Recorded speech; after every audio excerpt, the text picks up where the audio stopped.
Eric Lee is an independent photojournalist with work appearing in The Atlantic, New Yorker, Washington Post, and National Geographic, just to name a few. His portfolio showcases a variety of work that explores the themes of identity, community, and resilience. Eric has created multiple collections of images, drawing from his experiences, especially during the pandemic. Thank you, Eric, for taking the time to talk with me today. Thank you, Megan, and thank you, Mocha, for having me as a part of this. So, to start, I would love to know more about your life growing up in New York. So, could you tell me a little bit about your childhood? Sure. I grew up in New York to Chinese American parents. My mom is the youngest of five, um, and she's the only one in her family born here. Um, my father came from Hong Kong at the age of 7, and his family has had a long journey with coming to the United States and trying to set up shop and opening laundromats and working in factories. And um, my great uncle, my granduncle, my grandfather's brother, served in the Navy during World War II. At a time where I think being Asian American was looked um, questionably at.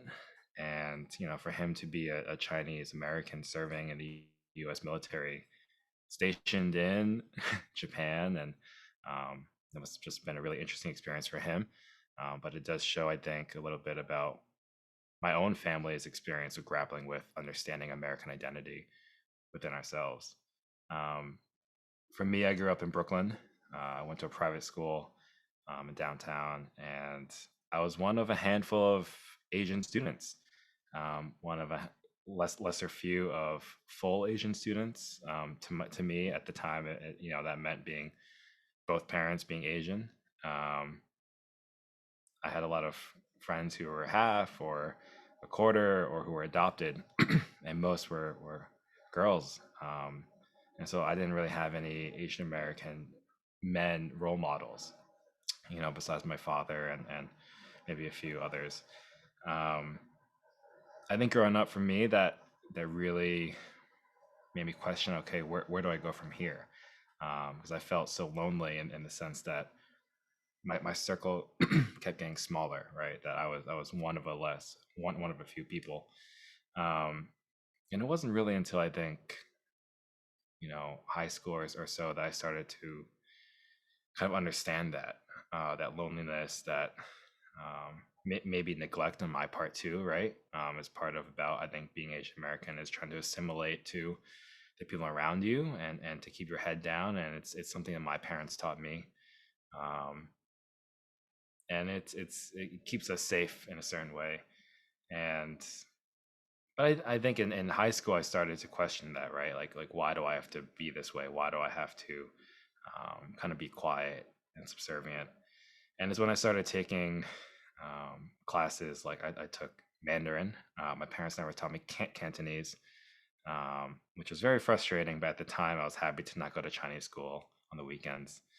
Um, but I started to grow up and not being able to communicate with my grandparents to this day is infuriating to me. Not being able to speak to other family members or people that I would call my community, I cannot communicate with them.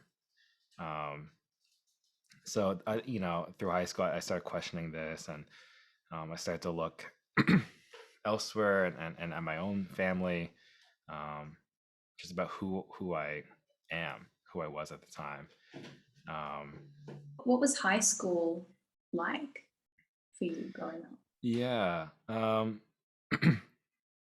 going to the private school, I think there's a lot of pressure to be. There are a lot of expectations, right? And it was to be the A+ student or whatever else. Um, and being a guy too, right? Like I think in high school, it's like there's the expectation to be amazing at sports or um, masculine in many ways, and I think I fell into that, right? Trying to be like extremely one end of that spectrum. Um, which is hard because we don't see many Asian Americans on that side.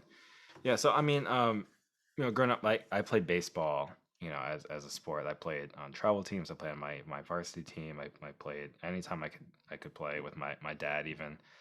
Um, and he always wanted me to be the best, and that meant practicing more days than there were in a week almost. And but it was always like apparent that I was the Asian kid on the baseball team, right? Other teams would make note of it. My team would make note of it.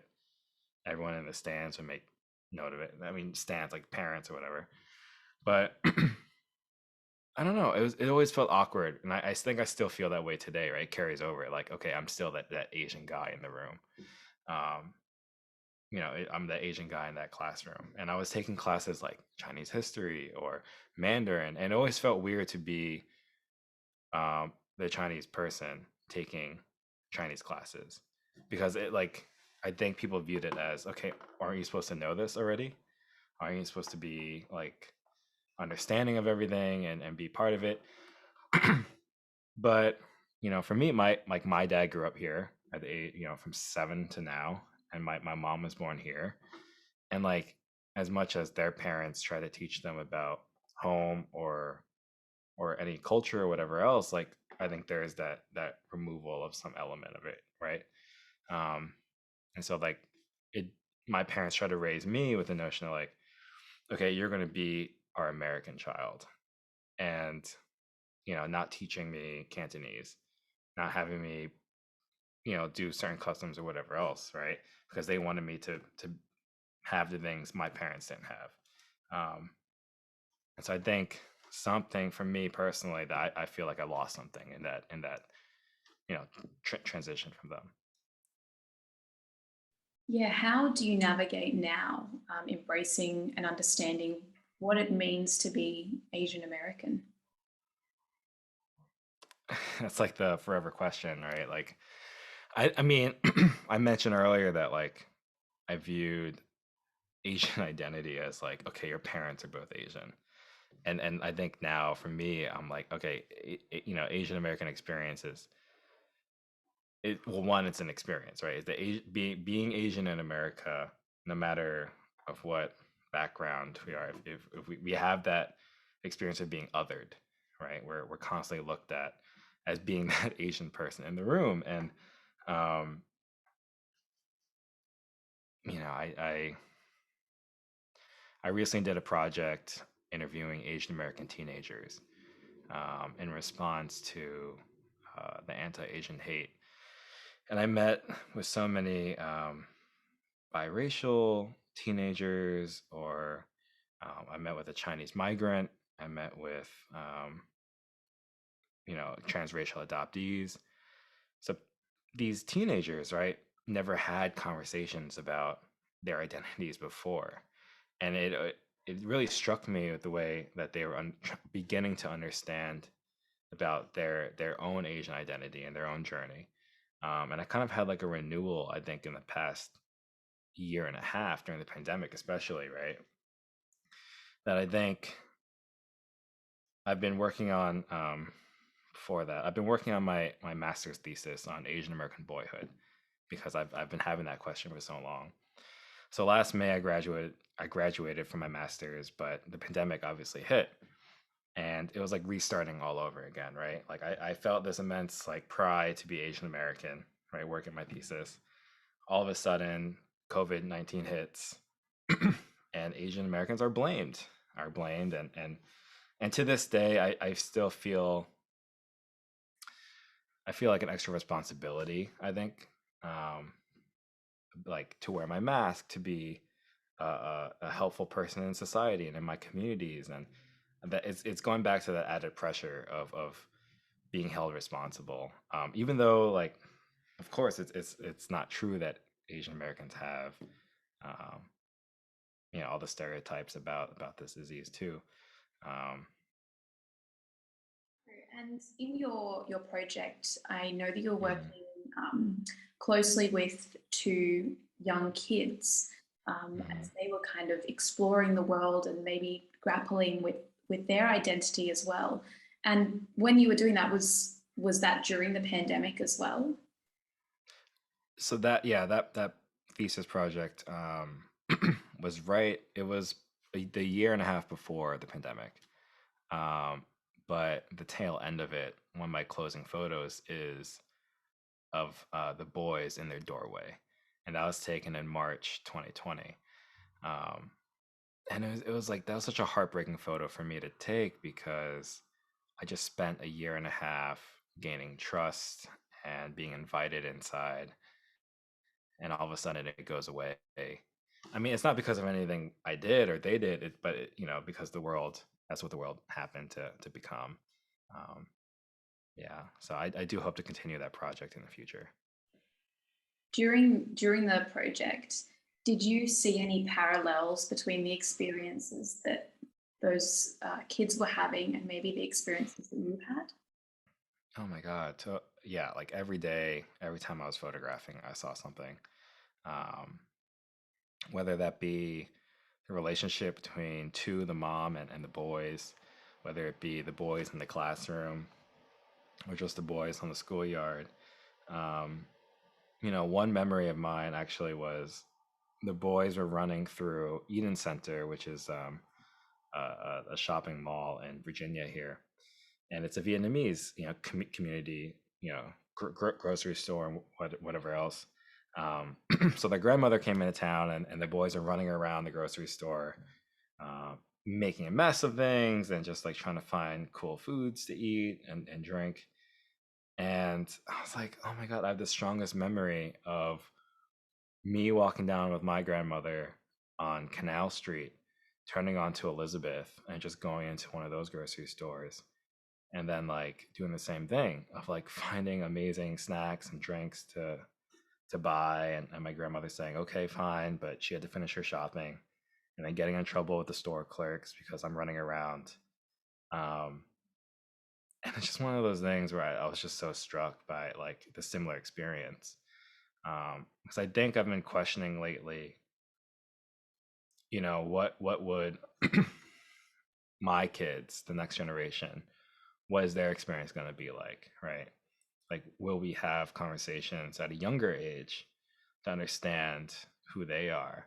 Um, and what will that mean for their own like Asian American identity? And but I mean, I guess it's up for them to decide, but it's like I'm still having that memory of like, okay, well, if my parents didn't teach me something and I don't teach them, like, are they losing what it means to be Asian American?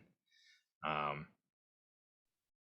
and I think ultimately, of course, the answer is no. Like, of course, they're Asian American, um, but I guess I have that perpetual fear lately.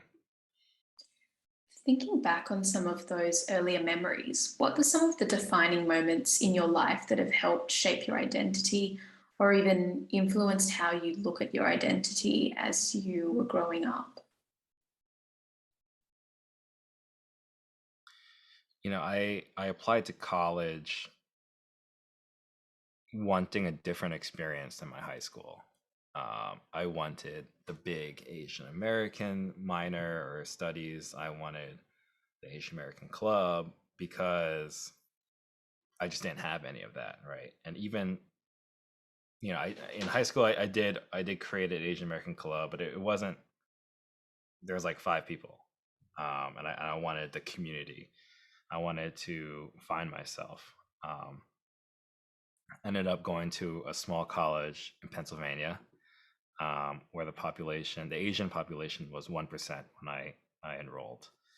And that 1% actually included um, anyone who identified as Asian, and which also meant many international students, um, which then opened a whole other can right of worms or whatever.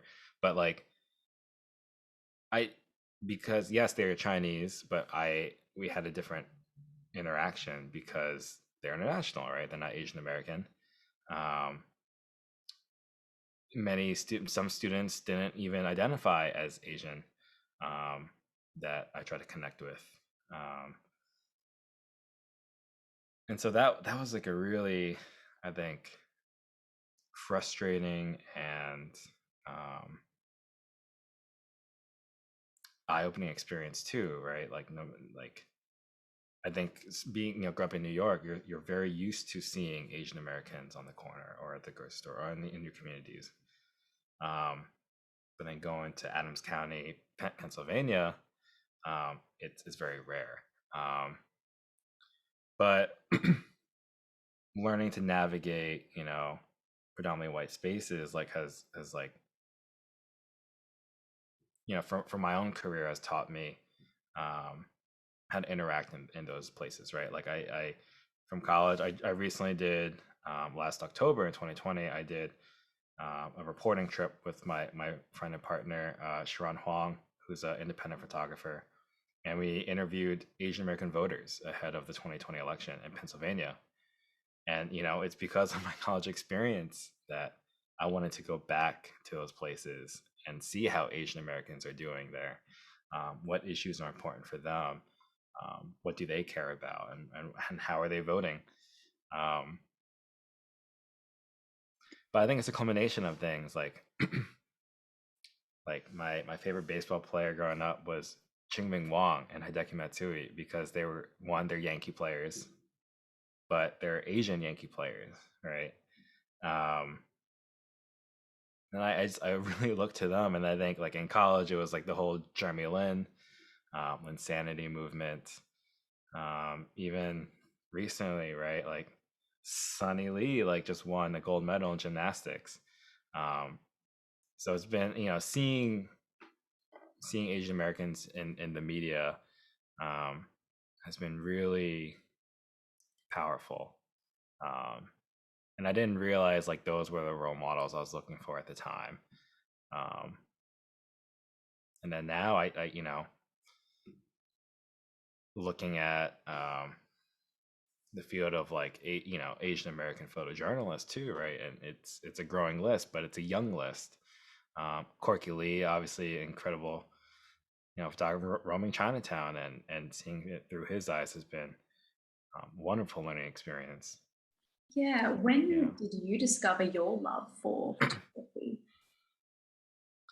I always did photography for a yearbook or the newspaper in high school, and in college I started working for the school itself and doing campaign photos for them.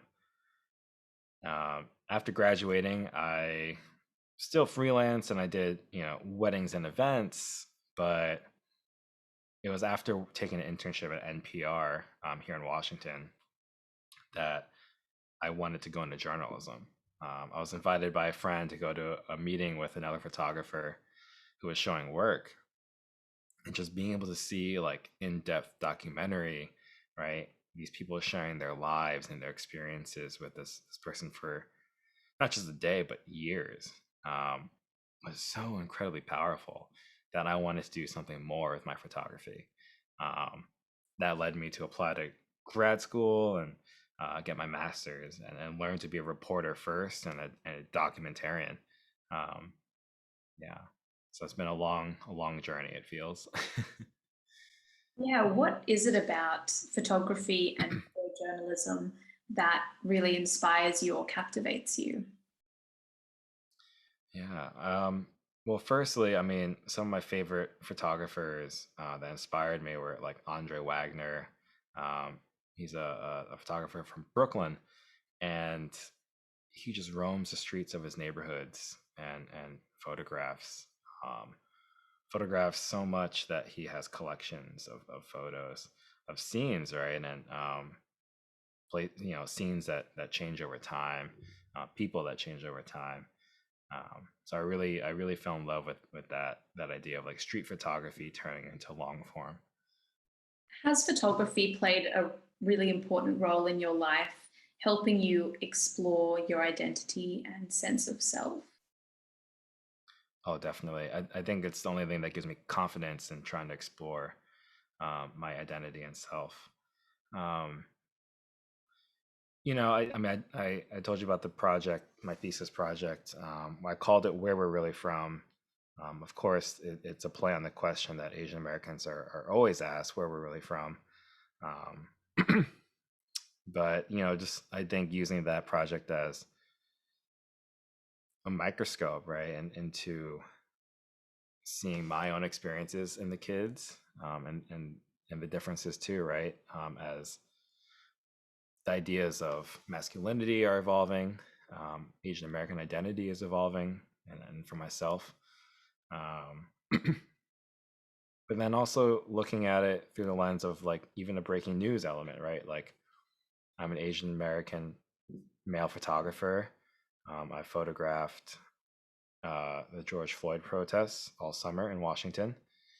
Um, being a person of color, and that with that lens, but not in the Black community, it was interesting to navigate. Um, January 6th, I was on the Capitol steps photographing as an Asian American male photographer. Um, that has its own um, elements to look at, right? Like yeah, with COVID and anti-maskers. So to be surrounded by people who blamed Chinese for that virus, to be a journalist in that crowd, um, it was threatening. It was nerve wracking. But it's all still through the lens of me, the Asian American male photographer, or so um, whether it's long form or the daily photography, it definitely plays a role in how I see things as well. Yeah, what has your experience been like during the pandemic? Yeah, I was finishing my master's last spring, um, and I recently moved in with my girlfriend at the time, and it was we moved into a studio, my studio apartment that I've been in for a couple of years, and it was like, oh great, we're only gonna be here a couple hours a day, um, and that turned into we're here 24/7. Um, my my mom is a social worker at a hospital in New York, um, and she works in the neonatal intensive care unit. And she was always keeping an eye on COVID, and all of a sudden, it was her hospital that was the one seeing bodies overflowing from the morgue. Um, it was the photos of her hospital that had trucks outside with ACs and body bags. And it was really tough, I think, to see all that news coverage, because I basically grew up in that hospital. I every day after school I would go there and sit in the nurses lounge and hang out with all of them and watch The Price is Right. And it's really, I think, sad to see um, the news coming out of there. And so while I was being sheltered inside, I think I got sick of it enough that I wanted to just start going out and seeing the world. Because before we even started talking on recording it, we talked about like you have to be there as a photographer, right? Like if you're not there, the photo won't happen. um, so I sort of felt a responsibility as a journalist. Also, I was curious what the world was like beyond my studio apartment. So pretty much like after we locked down, I started to roam the streets of DC, and pretty much every week I just started to go back out and out and out and photograph as much as I could, because it was history before our eyes. Um, I think there was a lot of news coming out about anti-Asian attacks happening, um, and we saw verbal threats, assaults, um, everything. I talked with my cousins who didn't leave for months. Actually, they got the groceries delivered, they got food delivered, um, and I started to get very worried about my own family members. Right, like my grandmother, was starting to deliver food to my other cousins, and my cousin was like, no, like you got to stay in, like, just be safe. Um, but then going back, you see all the attacks happening, and I just really began to worry. Um, and then starting to worry for myself too, right? Like walking around with a mask on in a store. I drove down to a reopening rally in Virginia, um, and that was back in May, and that was my first time being in a crowd, an armed crowd, right? Um, and I was like, I just instantly became conscious again of that I'm an Asian male photographer in this space, right? But they view me as belonging, or are they going to remove me or harm me? Um, and it's not necessarily anything that anyone does, but it's just like being present amongst them, that gets me worried. Um, so fast forwarding, I moved to Brooklyn. I lived, because our lease ended, and then we were house watching, and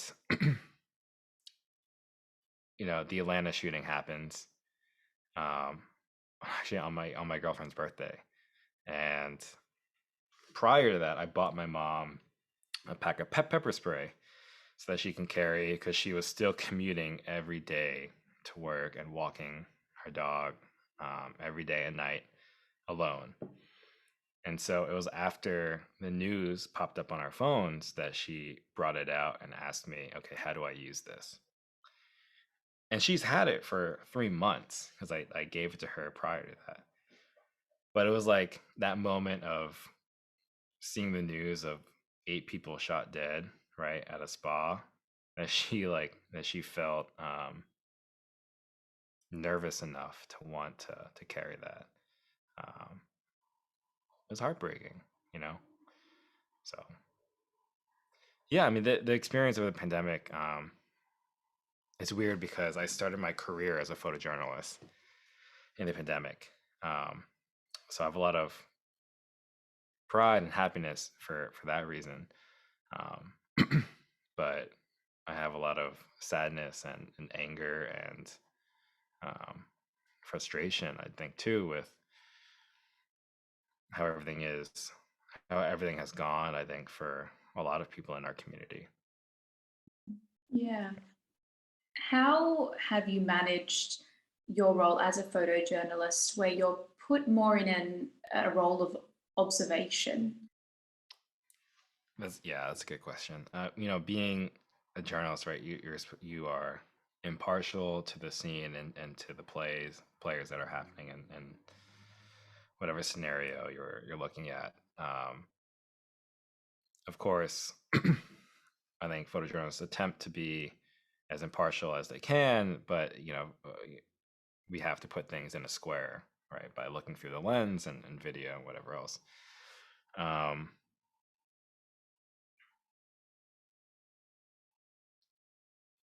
being, I think you can still say a lot with your photos, even though they're impartial, but by covering events and topics that are important to you, right? I mean, I strive to make it that Asian American, Asian America is a beat of mine. I strive to make that many of my stories cover Asian Americans. Many of my photos, if they are about anti-Asian hate, are photographs of Asian people or Asian identifying people, um, because I want them to be the face of the movement. I want them to have a voice.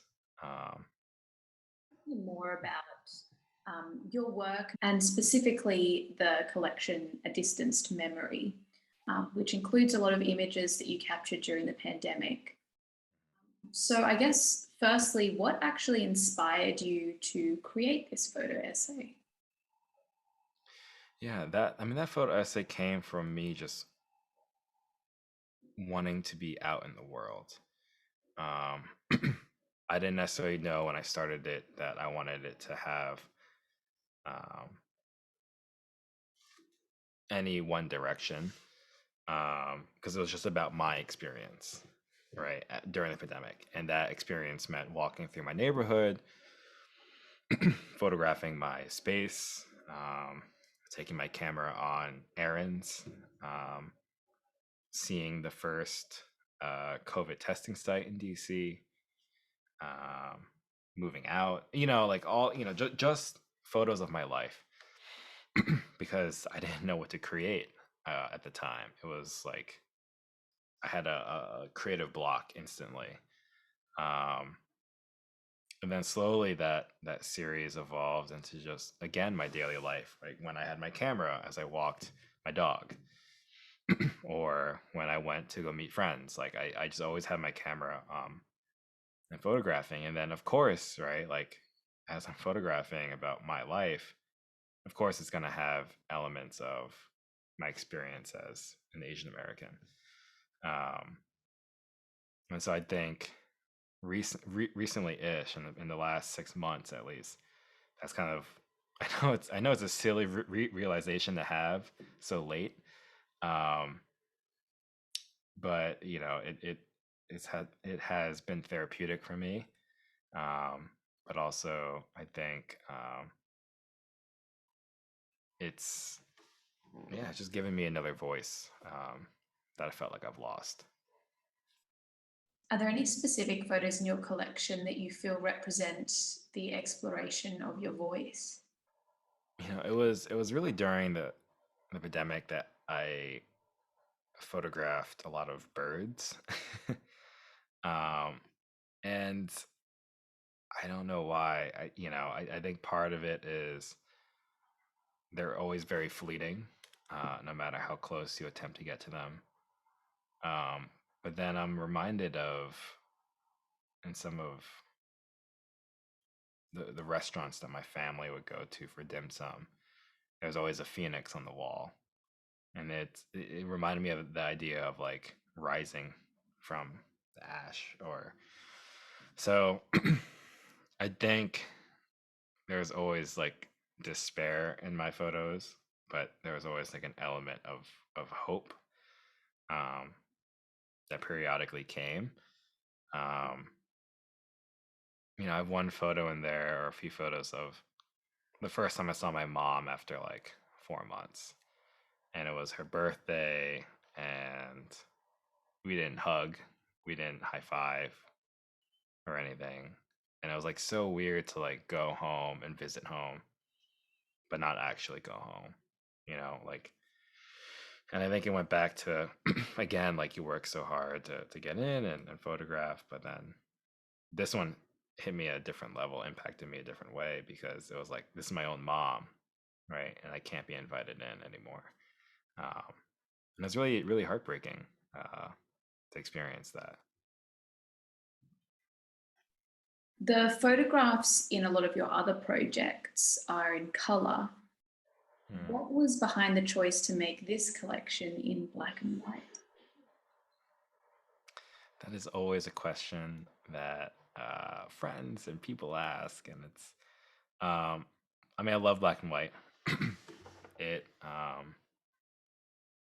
There's something timeless to it, but I think for this piece in particular, it was about creating texture.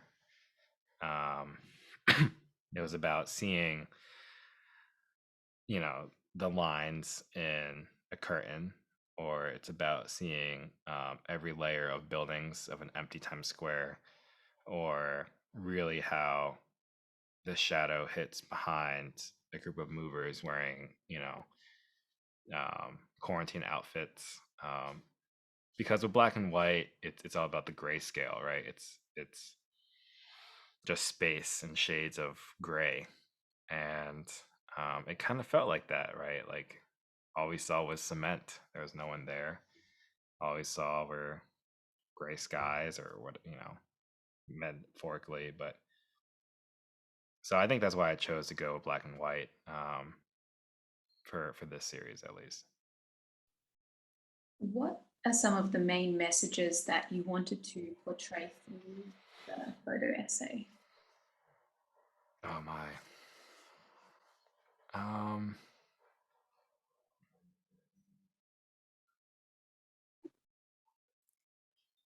it's always so funny to ask artists these questions. Like, what were you trying to say with this? Mm. I don't know because so much of it was just about like me existing. Um, but I guess that's part of it, right? Like my experience is valid, right? I think I've been talking so much about like um not not feeling like I belong in certain places and experiences. And I wouldn't want to neglect my own experience of COVID. And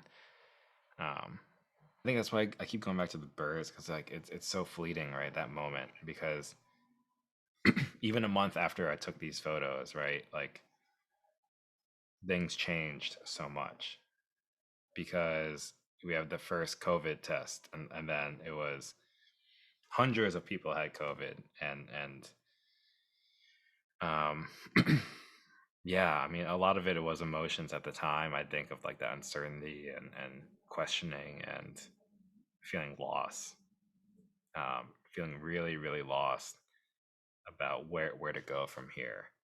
Um, and like I know it wasn't just me like, going through that. I know so many of my friends were, family was. Um, yeah. Yeah, what were some of the challenges you felt trying to capture those moments during the pandemic, and trying to capture those just scenes or even emotions that you wanted to share? Yeah, I think to I mean to make photos of people on the street, like it was difficult because there were there was no one on the street at the time. Um, with street photography, I would like wait 10 minutes for someone to walk by. Um, there's also one photo in here of my partner Carrie, and she recently found out her grandmother contracted COVID in a nursing home, and the grandmother went through breast cancer and pneumonia like the year before. And ultimately, she survived and she's still alive. Um, but it was like that one moment. I only took one photo, and it's like it was such a a moment that I was like, okay, do I photograph this? Is this necessary? Is this ethical? Right? Um, so I think I had a lot of questions like that as I made the work as well. Um, there was a lot of like, do I need to be out right now? Do I need to be risking my health just so I can go make a photo of, not actually just not even the risk of my own health, but the risk of maybe my neighbors I might run into, or person on the street, or whoever. Um, so I was like moments like that were really hard to grapple with. I think creatively too, it was like, okay, is this strong enough as a body of work? Is it important? Will people care? All things that I think any artist will go through, right? Of creating something. Um, but I think also it was a moment for me to experiment a little bit beyond maybe of like a straightforward photograph. So it's a challenge creatively of like, okay, how can I convey maybe this sense of loneliness, but it's not just a bunch of empty places. Like what more can I do to convey that? You mentioned in the text that accompanies a distanced memory that you feel like you have to fight to prove you belong in America. Could you expand a little on what it's like facing this constant battle? Yeah. Um, I think from my experiences growing up too, like no matter how well I did in something, I think my parents always wanted more from me. Um, and I know it comes from a place of love, that they want me to be successful. And I know it is also a bit of a stereotype too, right? Like you get the A. My dad would joke with me, why not an A plus? Um,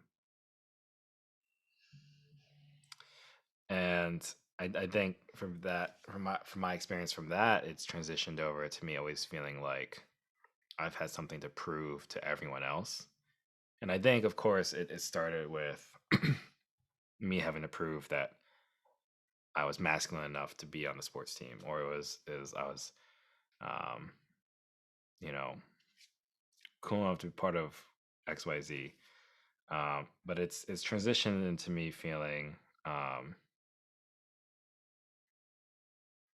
like, am I Asian enough to be walking through Chinatown? Am I Asian enough to be just am I Asian enough in this and as an expert and even covering Asian America? Um, so that constant strain of like, am I Asian enough has really, I think, impacted me. Um, but then I go back to the other end, right? I have peers in graduate school who are international, or even meeting international students, who are from Asia, and I think they use the term a lot to say like, "Oh, you're American," and I think a lot of people even beyond that will use the term American to mean white, when referring, um, and so I had it past couple of years, kind of a questioning of when I'm called, "Oh, you're American," like you're not, like it almost like invalidates my experience as Asian. Um, and so I think that's like added to, uh, the pressures of being Asian enough, to be Asian American, or am I American enough to be Asian American? Um, so it always feels like a constant. It's never enough for anyone. Have the events of the pandemic impacted how you embrace or view your identity today? But I think it's just made me more aware of myself in places. It's made me aware of being Asian American, if anything. It's also made me more prideful, I think, lately, um, and resilient too. Right? It's built. I think Asian Americans have always had thick skin when it comes to, topics like what we were just talking about, being enough of something. Um, but I think going through the last year and a half in the pandemic, it's been another layer added to it. Um, yeah, just have I just feel I think I finally feel like my voice is saying something as well. Um, because usually I'm someone who is quiet and listens more than speaks. So it's been interesting to be invited to speak like an interview like this, or speak to a school, or speak to whomever, just about my experience. And it's like, wow, you want to know what I went through? Like, it's important enough now? Um, which is great. It's incredible. Um, but you always wish it happened sooner, and you always wish, it didn't have to be from a place of fear, um, and such horrid attacks and whatever else that, you're invited to do that. So yeah. Yeah, and to expand on that, what are your views about the challenges that face the AAPI community and the issues surrounding, inequality and racism, and especially those that have been placed kind of under the spotlight during the pandemic? Oh my, big question. um, I one, one thing that always kind of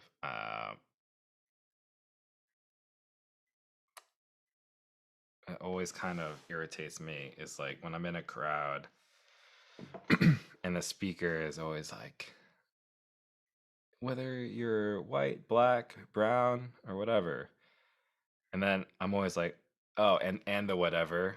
Like it always makes me feel so neglected, right? Um, and of course, there are so many layers to be looked at about model minority and about race theory and whatever else. But I don't know, that small phrasing. I'm sure it comes from somewhere, but I feel like, again, like we're not something enough to be accepted into the community of people of color. Um, yeah, I think with the past year, with all that has happened, I think finally roads are starting to merge, and partnerships are being built, and I think people are realizing things are intersectional, right? Like Asian American is built off of Black power, and it comes from a place of mutual respect and understanding.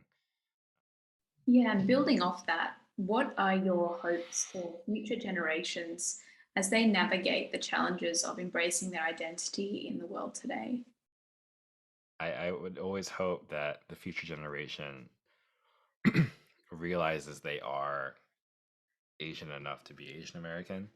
I think, realizing with the amount of teenagers I spoke to who were biracial, or um, they just felt like they had friends who didn't even know they were Asian, like half Asian, or that they were fluent in Mandarin or Korean. And it was